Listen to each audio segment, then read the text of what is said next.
Your cat won't stop staring at your old grandfather clock. As the seconds tick by, its gaze becomes more intense, as if it sees something you can't. Some malevolent force that lurks around the old timekeeper. They say animals can sense energies that humans can't, and house pets are often the first warning sign that a haunted or cursed object is inside your home. As it ticks closer to the hour, is your cat trying to protect you from a cursed clock?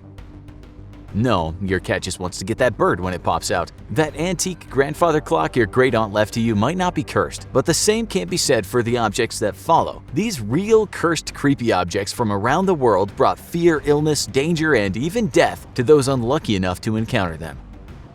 Our haunted house world tour begins in Louisiana, in the famous Myrtle Plantation. Known as America's most haunted house, this antebellum-era plantation is known for its ghost stories and is rumored to have been built on the gravesite of Native Americans and be haunted by the spirits of slaves who died there. But hanging on one wall is the eeriest object in the manor, the cursed mirror of Myrtle Plantation. Mirrors are long believed to have supernatural powers, and many legends circulate that people's souls can get trapped inside. When the plantation was owned by Clark and Sarah Woodruff, Sarah and their daughters succumbed to the yellow fever. At the wake, one of the mirrors wasn't covered, and eyewitnesses to this day claim they can see the souls of the three trapped inside. A darker version of the legends claims Sarah and her children didn't die of illness. They were murdered by a slave who was abused by Clark and tried to poison him. Today, Myrtle's Plantation is one of the biggest historic tourist attractions in Louisiana, as guides give frank tours about the often cruel history of the grounds. The Mirror is one of the biggest destinations for visitors, as many crowd by hoping for the signs of the ghosts that supposedly exist within. People have claimed to see figures moving around behind them when no people are there, or ghostly handprints appearing on the mirror. Although many plantations have bloody and tragic histories, few have as many ghosts as Myrtle's Plantation. Another cursed object hanging on the walls brought fiery doom to those unlucky enough to possess it in the United Kingdom. In the 1950s, an Italian artist named Giovanni Bragolin became successful for his series of mass-produced paintings known as Crying Boys. These up-close portraits of young children crying were a low-cost option for those who wanted to hang a piece of professional artwork in their homes. But Essex firefighters sifting through the ruins of destroyed homes consumed by accidental blazes soon discovered a disturbing pattern. In the ashes, they would frequently find a crying boy painting, completely intact, even as everything around it was burnt to cinders. Investigations showed that the fires had different causes, including cigarette burns and faulty wiring. But as the fires became more common, paranoia around the paintings grew. The newspaper The Sun went so far as to organize mass bonfires of the paintings. British writer Steve Punt investigated the curse, coming up with an explanation that the paintings had been treated with a fire retardant and fell face down when their strings were burnt, allowing them to survive. But others speak of another explanation. Who were the children that Giovanni Bragolin painted? An urban legend circulates of him painting the children of a Spanish orphanage that burned down after World War II. Bragolin died in 1981, but copies of his paintings are still available for auction online. Would you like one hanging in your house? What is a dybbuk box?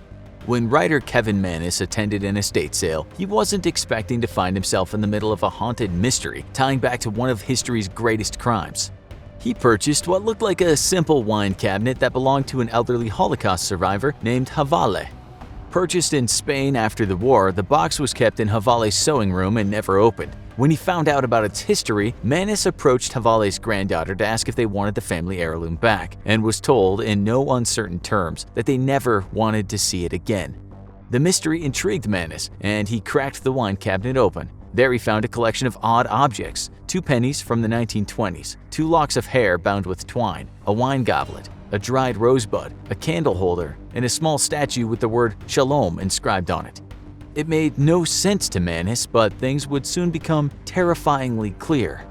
Mannis soon started having horrible nightmares of an old hag stalking him, waking up from his sleep with a start.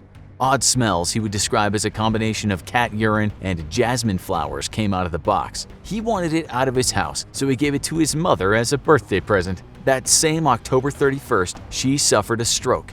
Mannis looked up past owners of the box and learned that they all had had similar experiences, down to the same terrifying dreams. He put the box up on eBay and it went through a long list of owners who all experienced growing health problems and nightmares. It was eventually sold to Professor Jason Haxton. Although Haxton started coughing up blood and developing skin problems after he opened it, he was determined to solve the mystery. Haxton contacted Jewish religious authorities, who immediately identified the source of the curse as a dybbuk, a malevolent and angry spirit in Jewish mythology. They studied the objects within and performed a secret ritual to seal up the spirit in the box. With the wine cabinet safe again, Haxton donated the box to popular ghost hunter Zach Baggins, who displays it in his museum. There it sits, safely behind the glass, as long as no one opens it again.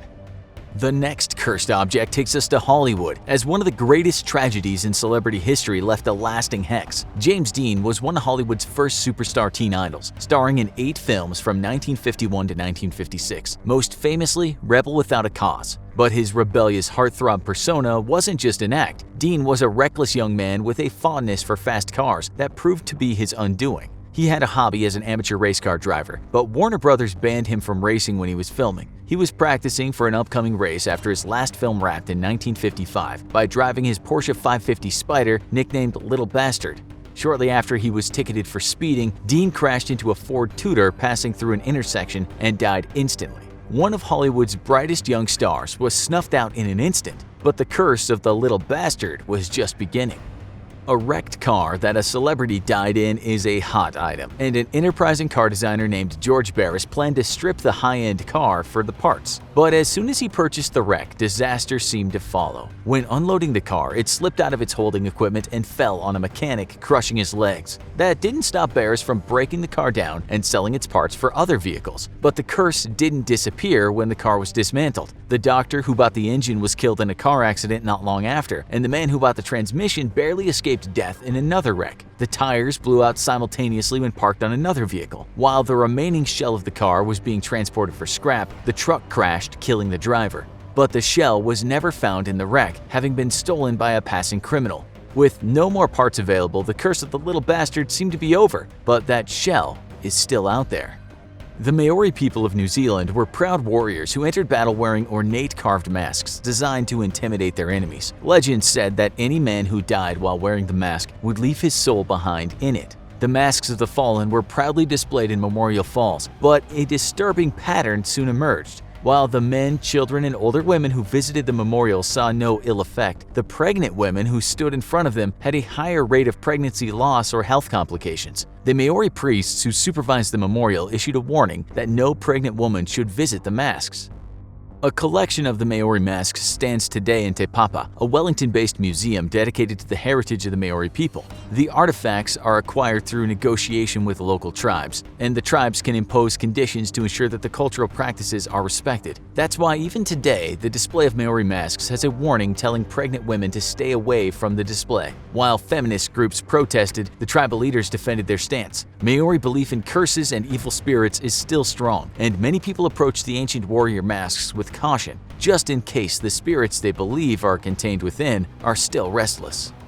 Those who like horror movies undoubtedly know the cursed doll Annabelle with her unblemished porcelain skin and creepy stare. But few people know that the doll is real and still lives today at the Occult Museum of Paranormal Investigators Ed and Lorraine Warren. The real Annabelle isn't a porcelain doll but a classic Raggedy Ann rag doll. The supernatural phenomenon around her, however, is no less chilling. Annabelle's story begins in 1970 in Hartford, Connecticut, when a young nursing student named Donna received the doll as a housewarming gift from her mother. But soon she realized this was no ordinary doll. She would leave it in one place before leaving for work and come home to the doll in a completely different position.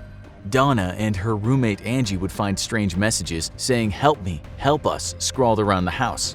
The doll soon became a menacing presence in Donna's house. At times it looked like its eyes were leaking blood. A male friend fell asleep on the couch and then claimed to have woken up covered in scratches. They didn't own a cat. Donna and Angie hired a medium to see if the doll was possessed, and the seance revealed that the apartment was haunted by a little girl named Annabelle Higgins who died at 7 years old.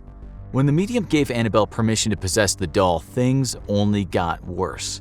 Donna called in the Warrens, famous paranormal experts, and they brought a priest to perform an exorcism. And the Warrens took the doll home with them, and then on the drive back, their car started malfunctioning. Ed threw holy water on the back seat to quell the doll's malevolence, and they were able to get the doll safely to their Museum of Paranormal Objects. It sits there today in a glass case with a warning sign, "Warning, positively do not open." But even locked up, many believe the doll is still dangerous. A foolish biker tapped on the glass while visiting the museum and died in a motorcycle crash immediately after leaving. Most visitors give the raggedy old doll a wide berth. The most famous cursed object of all time isn't a belonging that can move from owner to owner. Everyone knows where it is, but only a brave or foolhardy few dare to go inside. It's one of the most famous archaeological finds of all time, KV 62, or the tomb of young pharaoh King Tut of Egypt. The circumstances of Tut's short life led to many rumors of curses, but the legends took on new life when the tomb was rediscovered by British Egyptologist Howard Carter in 1922. He became world famous for his discovery, but bad luck soon followed him and his crew wherever they went. The first to die was a member of the expedition, Carter's canary, that led their way into the tomb. Eyewitnesses say it was eaten by a cobra, a snake that represents Egyptian royalty in ancient scripts. Carter's financial backer, Lord Carnarvon, died soon after when a mosquito bite developed into an infection and he quickly deteriorated. Carter died of cancer in 1939, but future expeditions also led to mysterious deaths. By 1935, over 20 deaths were blamed on the curse of Tutankhamun. These ranged from on-site accidents to infections to illnesses contracted after returning home. Scientists were skeptical that a curse lay over the tomb, pointing out that the tomb had been sealed for thousands of years and could have contained diseases and fungi that modern humans were very vulnerable to. But whether a natural illness or an unnatural curse on those who tread on the pharaoh's tomb was to blame, scientists became more hesitant to enter the famous tomb, and today its contents reside in the Egyptian Museum in Cairo. Now people can see Tut's treasures safely behind glass, without possibly venturing into one of the most cursed places on Earth. Do any objects in your home have a dark history surrounding them? Have you ever noticed something moving out of the corner of your eye when they're near? If you don't feel like sleeping after hearing these stories of real creepy cursed objects, why not watch some more videos on the Infographics show instead? Check out this video over here, or this video instead, for more real tales of terror and suspense. And as always, don't forget to like, share, and subscribe. Thanks for watching. See you next time.